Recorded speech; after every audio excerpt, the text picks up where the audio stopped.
Terhormat bapak-bapak, ibu-ibu, salam Pancasila.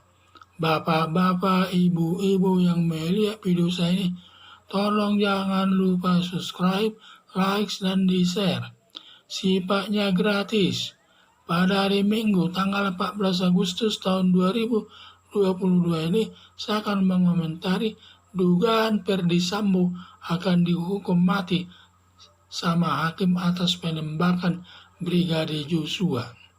Kasus pembunuhan Brigadir Joshua sudah terbongkar dan sudah ditetapkan Ferdy Sambo sebagai tersangka yang utama yang menyuruh Baradae menembak Brigadir Joshua.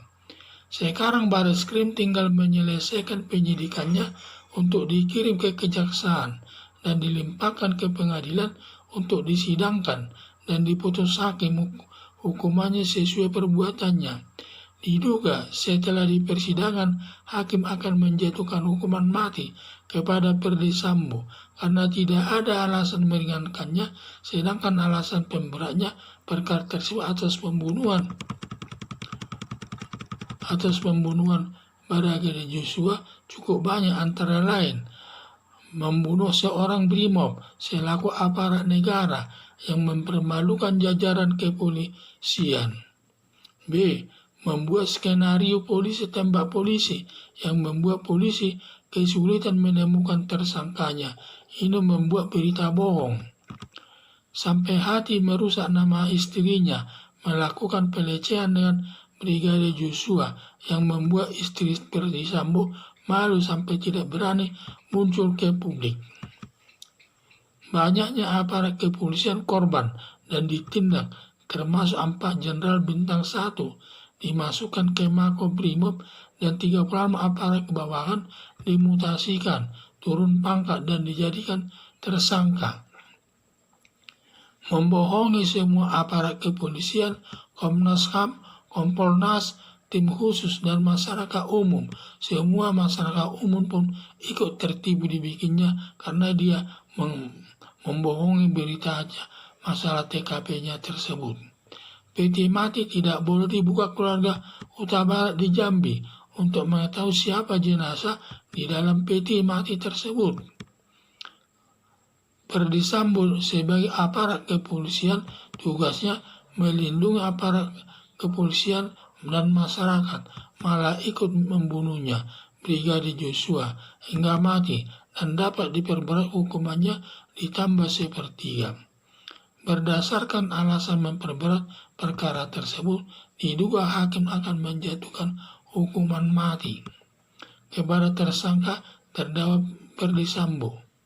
Harapan saya kiranya hakim menjatuhkan hukuman seberat-beratnya kepada tersangka atau terdakwa Ferdy Sambo sesuai perbuatannya. Jadi inilah saya lihat ini di mana Ferdy Sambo ini sangat melakukan kesalahan besar.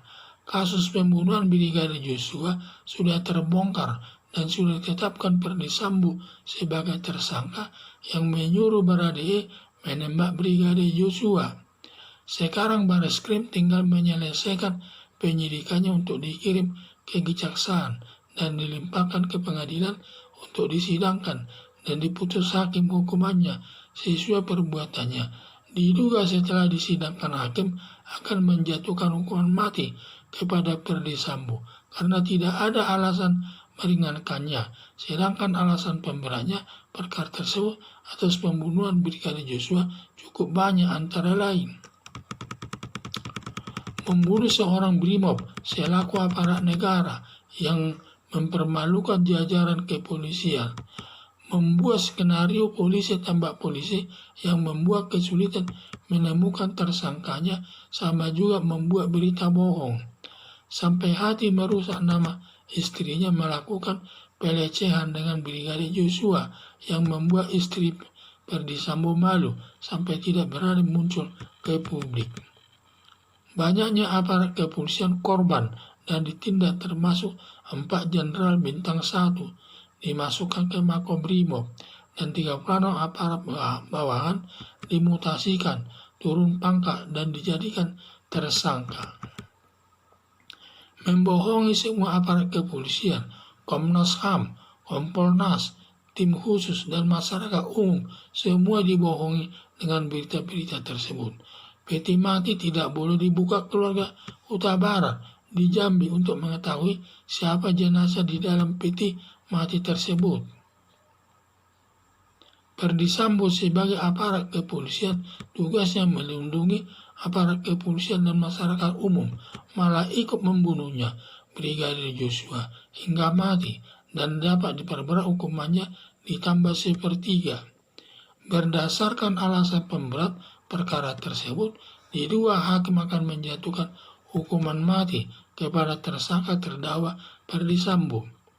Harapan saya, sekiranya hakim menjatuhkan hukuman seberat-beratnya kepada tersangka atau terdakwa Ferdy Sambo sesuai perbuatannya, di mana negara Indonesia itu sebagai negara hukum, maka menonjolkan hukumnya tersebut sehingga dia harus diatur, karena dalam pasal 340 KUHP dia melanggar itu yang ancamannya hukuman mati seumur hidup, hukuman badan maksimal 20 tahun. Sekian dan terima kasih.